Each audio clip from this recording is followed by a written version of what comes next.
ഓം ശ്രീ ഗണേശായ നമ. ഓം ശ്രീ ഗണേശ ശാരദാ ഗുരുഭ്യോ നമ. ഓം സദാശിവസമാരംഭാം ശങ്കരാചാര്യമധ്യമാം അസ്മദാചാര്യപര്യന്താം വന്ദേ ഗുരുപരമ്പരാം. ഓം ശിവം ശിവകരം ശാന്തം ശിവാത്മാനം ശിവോത്തമം ശിവമാർഗപ്രണേതാരം പ്രണതോസ്മി സദാശിവം. സർവമംഗളമാംഗല്യേ ശിവേ സർവാർത്ഥസാധികേ ശരണ്യേ ത്രംബകേ ഗൗരി നാരായണി നമോസ്തുതേ. ഓം ശ്രീ മഹാദേവ്യൈ നമ. ഓം നമ ചണ്ഡികായൈ. ഹരി ഓം. ശ്രീമദ് ദേവി മാഹാത്മ്യം പഠന പരമ്പരയിലേക്ക് എല്ലാവർക്കും സുസ്വാഗതം. ശുഭദിനം നേരുന്നു. കഴിഞ്ഞ ക്ലാസ്സിൽ നമ്മൾ ബ്രഹ്മാവിൻ്റെ സ്തുതി, നിദ്രാദേവിയെ ഉണർത്തി, നിദ്രാദേവിയെ സ്തുതിച്ച് ബ്രഹ്മാവ് എന്തിനായിട്ടാ മഹാവിഷ്ണുവിൻ്റെ നിദ്രയിൽ നിന്ന് മഹാവിഷ്ണുവിനെ ഉണർത്തി മധുകൈടഭന്മാരെ വധിക്കാൻ തോന്നിപ്പിക്കണം എന്ന് പറഞ്ഞ് സ്തുതിച്ച് നിർത്തിയായിരുന്നു. ആ ബ്രഹ്മസ്തുതിയായിരുന്നു. കാളരാത്രി സ്തുതിയായിട്ട് നമ്മളിപ്പോൾ 2 പ്രാവശ്യം നന്നായി പഠിച്ചു കഴിഞ്ഞു. ഇനി അടുത്തത് ഇനി എന്തുണ്ടായി എന്നാണ് സുമേധസ് മഹർഷി സുരഥ രാജാവിനോടും വൈശ്യനോടും പറയുന്ന ഭാഗമാണ് ഇന്ന് 29-ാം ദിവസത്തെ ക്ലാസ്. ആദ്യം പഴയ പുസ്തകത്തിലെയാണ് വായിക്കുന്നത്. എന്നിട്ട് അതിനകത്തൊന്ന് പിരിച്ച് പറഞ്ഞു തരാം. അത് കഴിഞ്ഞ് നോർമലായിട്ട് ക്ലാസ് എടുക്കാം. അപ്പം ഋഷിരുവാച ഏവം സ്തുതാ തഥാ ദേവി താമസീ തത്ര വേധസാ വിഷ്ണോ പ്രബോധനാർത്ഥായ നിഹന്തും മധുകൈഡഭൗ നേത്രാസ്യ നാസികാ ബാഹു ഹൃദയേഭ്യസ്തതോരസഃ നിർഗമ്യ ദർശനേ തസ്ഥൗ ബ്രഹ്മണോ വ്യക്തജന്മനഃ ഉത്തസ്ഥൗ ച ജഗന്നാഥസ്തയാ മുക്തോ ജനാർദ്ദന ഏകാർണവേ അഹിശയനാദ് തതസദൃശേ ച തൗ മധുകൈഡഭൗ ദുരാത്മാനാവതിവീര്യപരാക്രമൗ ക്രോധരക്തേക്ഷണൗ ഹന്തും ബ്രഹ്മാണം ജനിതോദ്യമൗ സമുത്ഥായ തതസ്ഥാഭ്യാം യുയുധേ ഭഗവാൻ ഹരിഃ പഞ്ചവർഷസഹസ്രാണി ബാഹുപ്രഹരണോ വിഭുഃ താവപ്യതിബലോന്മത്തൗ മഹാമായാ വിമോഹിതൗ ഉക്തവന്തൗ വരോസ്മത്തോ വ്രിയതാമിതി കേശവം. ശ്രീഭഗവാനുവാച ഭവേതാമദ്യ മേ തുഷ്ടൗ മമ വധ്യാവുഭാവപി കിമന്യേന വരേണാത്ര ഏതാവദ്ധിവൃതം മയാ. ഋഷിരുവാച വഞ്ചിതാഭ്യാമിതി തഥാ സർവമാപോമയം ജഗത് വിലോക്യതാഭ്യാം ഗദിതോ ഭഗവാൻ കമലേക്ഷണഃ ആവാം ജഹി ന യത്രോർവി സലിലേന പരിപ്ലുത. ഋഷിരുവാച തഥേത്യുക്ത്വാ ഭഗവതാ ശംഖചക്രഗദാഭൃതാ കൃത്വാ ചക്രേണ വൈഛിന്യേ ജഗനേ ശിരസി തയോഃ ഏവമേഷാ സമുൽപ്പന്ന ബ്രഹ്മണാ സംസ്തുതാ സ്വയം പ്രഭാവമസ്യ ദേവ്യാസ്തു ഭൂയ ശൃണുവദാമി തേ. ഐം ഓം ഇതി ശ്രീമാർക്കണ്ഡേയപുരാണേ സാവർണികേ മന്വന്തരേ ദേവീ മാഹാത്മ്യേ മധുകൈഡഭവധവർണ്ണനം നാമ പ്രഥമോധ്യായഃ. ഇനി നമ്മൾക്ക് അതൊന്ന് പിരിച്ചു നോക്കാം. ഇതിനകത്ത് പ്രയാസമുള്ള വാക്കുകൾ ഏതൊക്കെയാണ് ഒന്നിച്ചെഴുതിയിരിക്കുന്നത്. ഋഷിഹി ഉവാച, ഋഷിരുവാച അതൊക്കെ അറിയാം. നേത്രാസ്യ നാസികാ ബാഹുഃ ഹൃദയേഭ്യഃ തഥാ ഉരസഃ. നേത്രാസ്യ നാസികാ ബാഹു ഹൃദയേഭ്യസ്തതോരസഃ. തഥഃ ഉരസഃ തഥോരസ.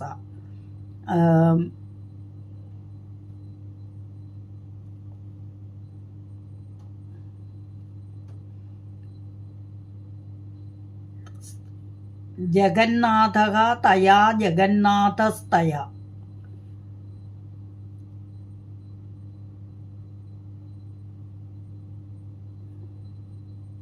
ദുരാത്മാനാൻ അതിവീര്യ പരാക്രമവും. അവിടെയൊന്നും പിരിക്കാനൊന്നുമില്ല, അങ്ങനെ തന്നെയാണ്.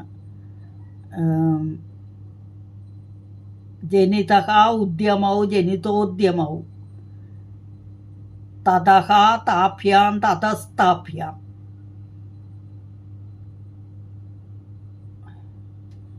തൗ അപി അതി ബലോന്മത്തൗ താവപ്യ അതിബലോന്മത്തൗ.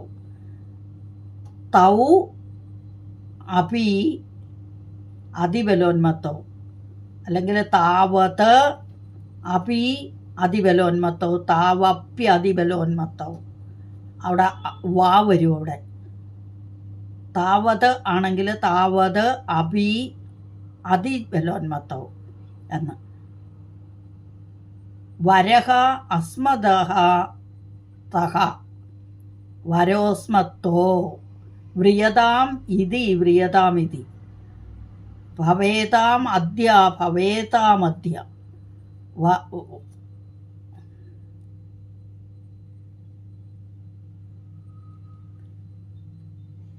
വധ്യൗ ഉഭൗ അപി വധ്യാൗ ഉപാവപി. വധ്യൗ ഉഭൗ അപി കിം അന്യേന കിമന്യേന. വരേണ അത്ര വരേണ അത്ര. ഏതത് ഹി ഏതാവത് പ്ലസ് ഹി ഏതാവത്തി. ത പ്ലസ് ഹി വന്നപ്പോൾ അത് ധിയായി മാറി. ഋഷി ഉവാച ഋഷിരുവാച വഞ്ചിതാഭ്യാം ഇതി വഞ്ചിതാഭ്യാം ഇതി സർവം ആപോമയം സർവമാപോമയം. യത്രഹ ഉർവി യത്രോർവി. ഋഷി ഉവാച ഋഷിരുവാച തഥഃ ഇതി ഉക്ത്വാ തഥേത്യുക്ത്വാ.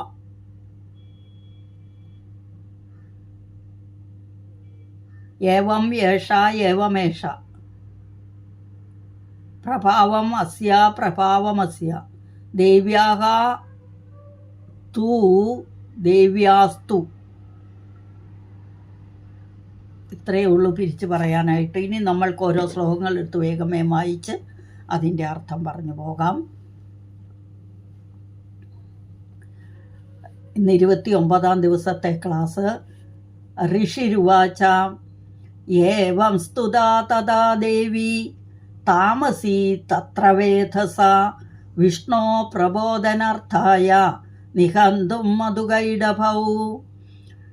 മഹാവിഷ്ണുവിനെ ഉണർത്താനായിക്കൊണ്ട് ബ്രഹ്മാവ് സ്തുതിച്ച ആ സ്തുതിച്ചപ്പോൾ തഥാ അപ്പോൾ ഏവം ഇപ്രകാരം സ്തുത എന്ന് പറഞ്ഞാൽ സ്തുതിച്ചപ്പോൾ താമസി തത്ര വേധസ അവിടെ താമസിയായ ഒരു രൂപം ബ്രഹ്മാവിനാൽ, അതായത് ബ്രഹ്മാവാണല്ലോ സ്തുതിച്ചത് ആ കാളരാത്രി ദേവിയെ.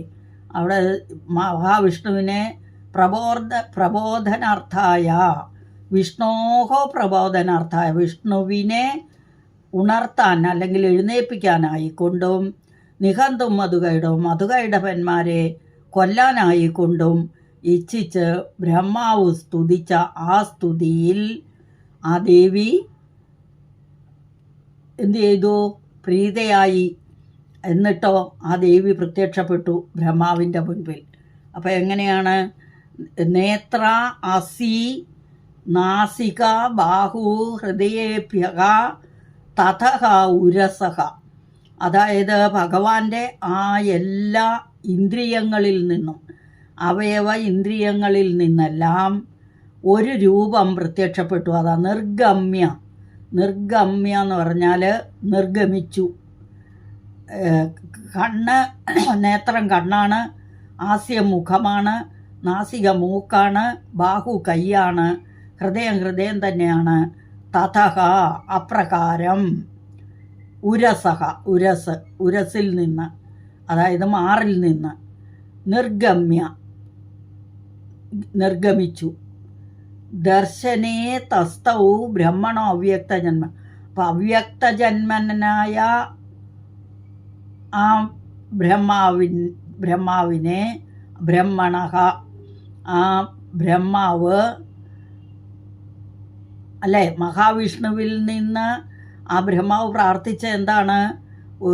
ആ ഒരു സ്തുതി ചെയ്ത് കഴിഞ്ഞപ്പം ഒരു രൂപം മഹാവിഷ്ണുവിൽ നിന്ന് പുറത്തേക്ക് വന്നു.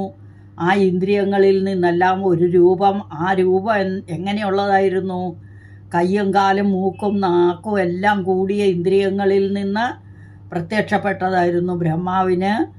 ബ്രഹ്മാവിൻ്റെ മുൻപിൽ വന്നു, മഹാവിഷ്ണുവിൽ നിന്ന് പുറത്തു വന്നു.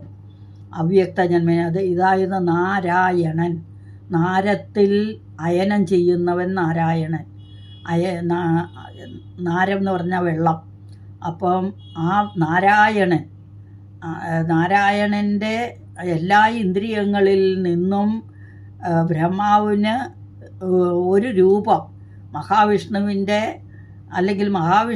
നിന്ന് ഒരു രൂപം പുറത്തു വന്നു. ആ രൂപമാകട്ടെ താമസ ഇതായിരുന്നു, കാളിയായിരുന്നു. ആ ദേവി ബ്രഹ്മാവിന് ദർശനം കൊടുത്തു.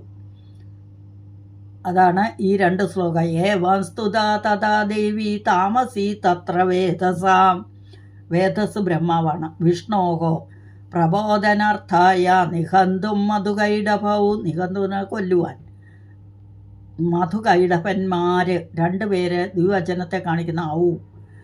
നേത്രാസ്യ നാസികാ ബാഹു ഹൃദയേഭ്യസ്തതോ രസഃ നിർഗമ്യ ദർശനേ തസ്ഥൗ ബ്രഹ്മണോ വ്യക്തജന്മനഃ. ഇനി അടുത്ത ശ്ലോകത്തിൽ പറയുന്നു, ഉത്തസ്ഥൗ ജഗന്നാഥ തയാ മുക്തോ ജനാർദ്ദന ഏകാർണവേ അഹിശയനാത് തതസത് ദൃശേച്ചതൗ. അതായത് മഹാവിഷ്ണു ആട്ടെ ഉണർന്നിട്ട് തയാ മുക്തോ, അവൾ ആ ദേവി, ആ നിദ്രാദേവി ഭഗവാനെ, മഹാവിഷ്ണുവിനെ, ജഗന്നാഥനെ മോചിപ്പിച്ചു, മുക്തയാക്കി. അതായത് ഉറക്കത്തിൽ നിന്ന് ഉണർത്തി എന്നർത്ഥം. ജനാർദ്ദന എന്നിവിടെ പേരുണ്ട്. ജനാർദ്ദനൻ, അർദ്ദനം ചെയ്യുക, നശിപ്പിക്കുക. ജനാർദ്ദനം എന്ന് പറഞ്ഞാൽ ദുഷ്ടന്മാരെ നശിപ്പിക്കുന്ന അജ്ഞാനം, അത് തന്നെയത്. ഏകാർണവേ, എല്ലായിടത്തും ജലം നിറഞ്ഞു കിടക്കുന്നു. അഹിശയനാത്, അഹിയുടെ പുറത്ത് അനന്തൻ്റെ മുകളിലിങ്ങനെ യോഗനിദ്രയിൽ ഉറങ്ങിക്കിടക്കുകയാണ് ഭഗവാൻ. തതസത് ദൃശേച്ചതൗ. അപ്പോൾ ഭഗവാൻ കണ്ടു, ആ മധുകൈടഭന്മാരെ കണ്ടു. എന്താ ചെയ്യുന്നവർ? മധുകൈടഭന്മാർ 2 പേരെയും ഭഗവാൻ ദേവി കണ്ടു. ബ്രഹ്മാവിന് ദർശനവും കൊടുത്തു, അല്ലേ? അപ്പോൾ ഈ ശ്ലോകം, ഈ 2 ശ്ലോകം ആദ്യത്തെ ഇങ്ങനെ സ്തുതിക്കുന്നത് കേട്ടിട്ട് എന്ന് പറഞ്ഞില്ലേ, ഏവം സ്തുതാ തഥാ ദേവി താമസി തത്ര വേദസ വിഷ്ണോഹോ പ്രബോധനാർത്ഥായ നിഹന്തും മധുകൈടഭൗ. 2 ശ്ലോകം ഒന്നിച്ച്. നേത്രാസ്യ നാസികാ ബാഹുവോ ഹൃദയേഭ്യസ്തതോ രസഃ നിർഗമ്യ ദർശനേ തസ്ഥോ ബ്രഹ്മണോ വ്യക്തജന്മനഃ. അതായത് മുകളിൽ വിവരിച്ച രീതിയിൽ ബ്രഹ്മാവ് ദേവിയെ സ്തുതിച്ചപ്പോൾ വിഷ്ണു ഭഗവാൻ ഉണരുകയും മധുകൈടഭന്മാരെ കൊല്ലുകയും വേണമെന്നുള്ള ബ്രഹ്മാവിൻ്റെ ഹൃദയംഗമമായ അഭ്യർത്ഥനയെ ദേവി സ്വീകരിക്കുക തന്നെ ചെയ്തു. ഭഗവാൻ വിഷ്ണുവിൻ്റെ നേത്രം, മുഖം, നാസികം, ബാഹുക്കൾ, ഹൃദയം, ഉരസ് എന്നീ അവയവങ്ങളിൽ നിന്നും തമോ ഗുണപ്രധാനിയായ ആ ദേവി അവതരിച്ചു എന്നർത്ഥം. അവ്യക്ത ജന്മവാൻ എന്ന് ബ്രഹ്മാവിനെ പറഞ്ഞു. ജനനം ആർക്കും നിശ്ചയമില്ല, അതുകൊണ്ടാണ് അവ്യക്ത ജന്മവാൻ എന്ന് പറഞ്ഞത്.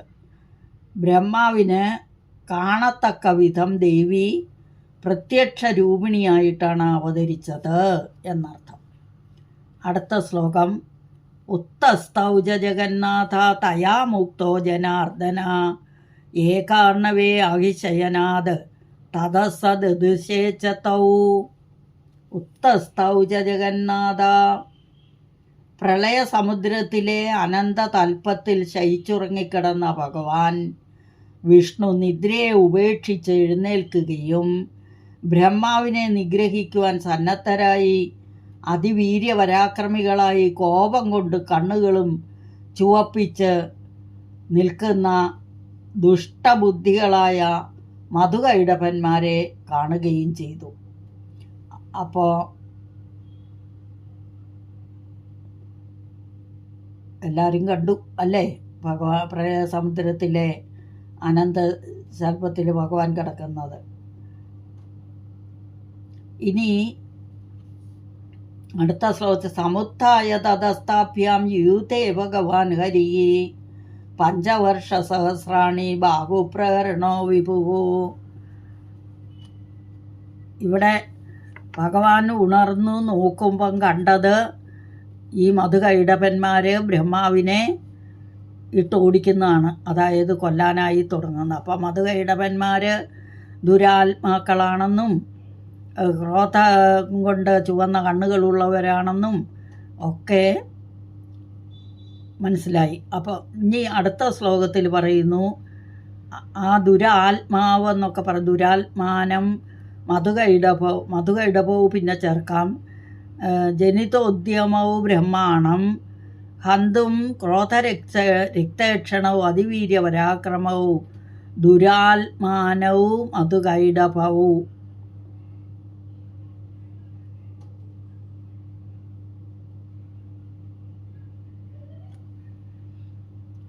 ഇനി മധുകൈടഭവും ദുരാത്മാനവും, ആ ദുരാത്മാക്കളായ പ്രളയസമുദ്രത്തിലെ അനന്തതൽപ്പത്തിൽ ശയിച്ചുറങ്ങിക്കിടന്ന ഭഗവാൻ വിഷ്ണു നിദ്രയെ ഉപേക്ഷിച്ച് എഴുന്നേൽക്കുകയും ബ്രഹ്മാവിനെ നിഗ്രഹിക്കുവാൻ സന്നദ്ധരായി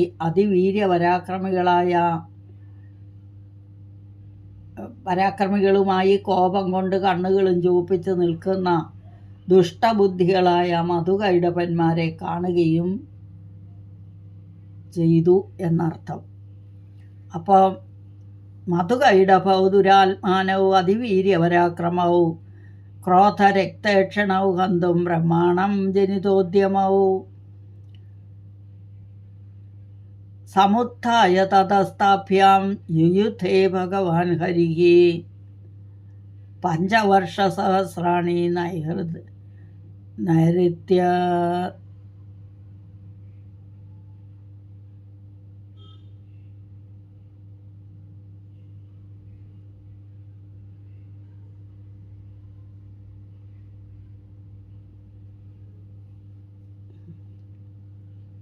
അപ്പോൾ ഇവിടം വരെ വന്നു നമ്മൾ സമുദ്ധായ അല്ലേ. അപ്പോൾ അവിടുന്ന് എഴുന്നേറ്റു യുദ്ധകലശൻ അല്ലെങ്കിൽ കുശലൻ, അതാ യുദ്ധത്തിൽ നിപുണനായ ഭഗവാൻ ഹരി അനന്തശയനത്തിൽ നിന്നും എഴുന്നേറ്റ് മധുകൈടഭന്മാരുമായി 5000 വർഷം ദ്വന്ദ്വയുദ്ധം ചെയ്തു. കൈകൾ കൊണ്ട് പ്രഹരിച്ച് യുദ്ധം ചെയ്തു. എന്നിട്ടെന്തുണ്ടായി? തൗ അപ്യതിബലോന്മത്തൗ മഹാമായ വിമോഹിതൗ ഉക്തവന്തൗ വരോസ്മത്തോ വ്രിയതാമിതി കേശവം. മധുകൈടഭന്മാർ മഹാമായയാൽ വിമോഹിതന്മാരായി തീർന്നു. തങ്ങളുടെ അതിശയനീയമായ ബലത്തിലുള്ള വിശ്വാസത്താൽ മതിമറന്നവരായി തീർന്ന മധുകൈടഭന്മാർ ഭഗവാന് വരം കൊടുക്കുവാൻ തീർച്ചപ്പെടുത്തി.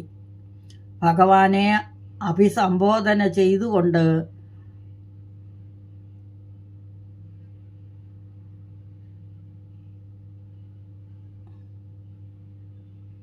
അപ്പോൾ എന്ത് വരമാണ് നിനക്ക് വേണ്ടത്, അത് സ്വീകരിച്ചാലും എന്ന് പറഞ്ഞു അല്ലേ. ശ്രീ ഭഗവാൻ ഉവാച ഭവേദാമദ്യമേ തുഷ്ടൗ മമ വധ്യൗ ഭാവഭി കിമന്യേന വരേണ അത്ര ഏതാവത്തി വൃതം മയാ.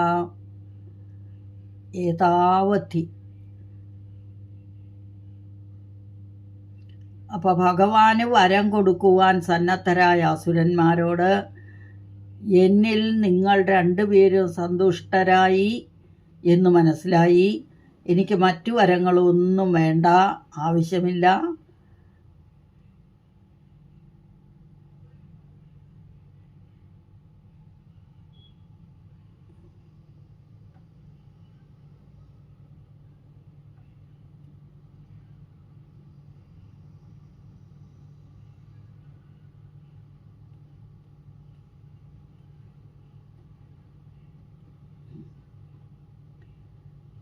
വഞ്ചിതാഭ്യാമഭിത്തതാ സർവമാപോമയം ജഗത്.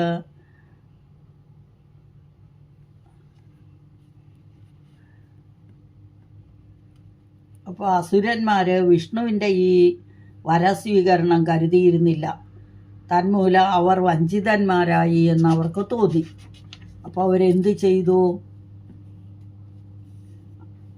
ജഗത്ത് മുഴുവൻ ജലമായി കണ്ട് അസുരന്മാർ ഇങ്ങനെ പറഞ്ഞു. അവരുടെ ത്രിവിധ കരണങ്ങൾ കൊണ്ട് ഉണ്ടാകുന്ന ചോദ്യങ്ങൾക്കെല്ലാം ഭഗവാൻ മുൻകൂട്ടി സമാധാനം കണ്ടിട്ടുണ്ടെന്ന് അവർക്കറിയാം. അതുകൊണ്ട് തൻ്റെ ദൃഷ്ടിവിക്ഷേപങ്ങൾ കൊണ്ട് മനസ്സിലാക്കിയതുകൊണ്ട് അവരെന്ത് ചെയ്തു? അസുരന്മാർ ഇങ്ങനെ പറയുന്നു: വിഷ്ണു, നിന്റെ യുദ്ധത്തിൽ ഞങ്ങൾ പ്രീതന്മാരായി തീർന്നിരിക്കുന്നു. നീ ഞങ്ങളെ കൊല്ലുന്നത് കൊണ്ട് ഞങ്ങൾക്ക് ഒരു പോരായ്മ ഉണ്ടാവുകയില്ല. ഞങ്ങളെ കൊല്ലുവാൻ ഇതാ ഞങ്ങൾ നിന്നോട് അപേക്ഷിക്കുന്നു. പക്ഷേ പ്രളയ സമുദ്രത്തിൽ മുങ്ങിക്കിടക്കുകയാണ്. അവിടെ വെച്ച് ഞങ്ങളെ വധിക്കരുത്. പ്രളയജലത്തിൽ പ്രക്ഷാളനം ചെയ്യപ്പെടാത്ത ഭൂമിയിൽ വെച്ച് വേണം ഞങ്ങളെ വധിക്കുവാൻ എന്ന് പറഞ്ഞു. അപ്പോൾ ഇവരെ കൊല്ലാൻ വേണ്ടിയിട്ടായിരുന്നു ഈ ദേവിയെ സ്തുതിച്ച് വരുത്തിയതൊക്കെ. അപ്പോൾ ഉൾട്ടയടിച്ചു സീത. അപ്പോൾ എന്തായി? അസുരന്മാരിങ്ങനെ പറഞ്ഞു: വിഷ്ണു, നിന്റെ യുദ്ധത്തിൽ ഞങ്ങൾ പ്രീതന്മാരായിരിക്കുന്നു. നീ ഞങ്ങളെ കൊല്ലുന്നതുകൊണ്ട് ഞങ്ങൾക്ക് ഒരു പോരായ്മയും ഉണ്ടാകയില്ല. ഞങ്ങളെ കൊല്ലുവാൻ ഇതാ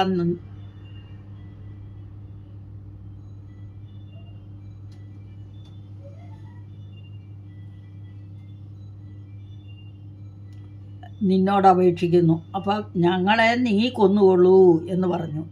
പക്ഷേ പ്രളയ സമുദ്രത്തിൽ വെച്ച് കൊല്ലരുത്.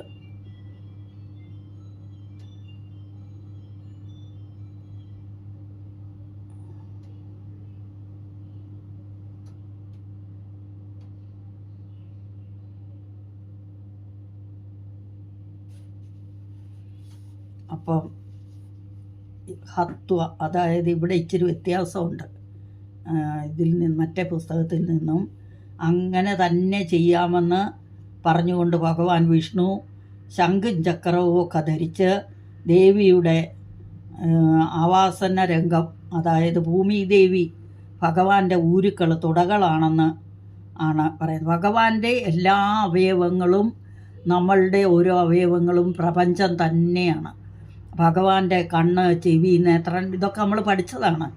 ഭാഗവതത്തിലെല്ലാം ഓരോന്നും എടുത്തെടുത്ത് പറയുന്നുണ്ട്. ഭഗവാന്റെ ചെവി നമ്മളുടെയും ചെവിയാണ്. ഭഗവാന്റെ കണ്ണുകൾ സൂര്യനും ചന്ദ്രനുമാണ്.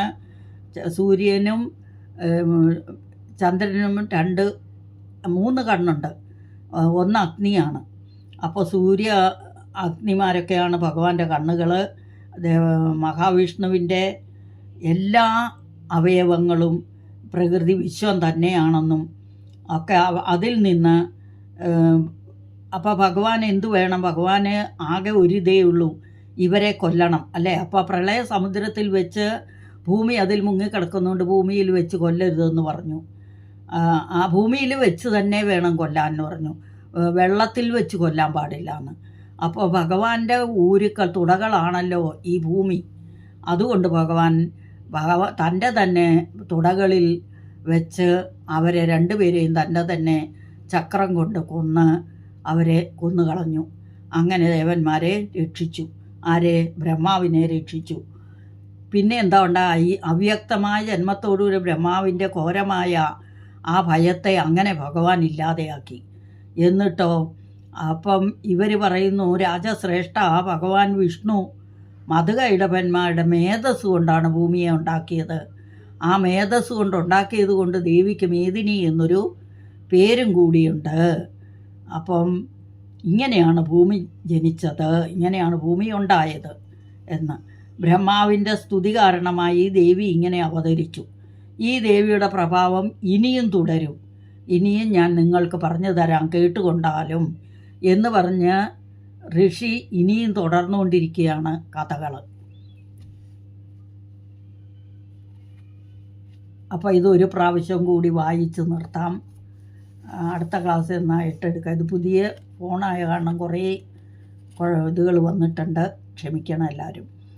ഋഷിരുവാച एवं स्तुता तथा देवी तामसी तत्र वेतसां विष्णो प्रबोधनार्थाय निहन्तुं मधुकैटभौ नेत्रास्य नासिका बाहु हृदयेभ्यस्ततो रसः निर्गम्य दर्शने तस्थौ ब्रह्मणो व्यक्तजन्मनः उत्तस्थौ च जगन्नाथस्तया मुक्तो जनार्दन एकार्णवे अहिशयनाद ततः सदृशे च तौ मधुकैटभौ दुरात्मानौ अधिवीर्यपराक्रमौ क्रोधरक्तेक्षणौ हन्तुं ब्रह्माणं जनितोद्यमौ समुत्थाय ततस्ताभ्यां युयुते भगवान् हरिः पञ्चवर्षसहस्राणि बाहुप्रहरणो विभो तावप्यधिबलोन्मत्तौ महामायाविमोहितौ उक्तवन्तौ वरोस्मत्तो व्रियतामिति केशवम् श्रीभगवानुवाच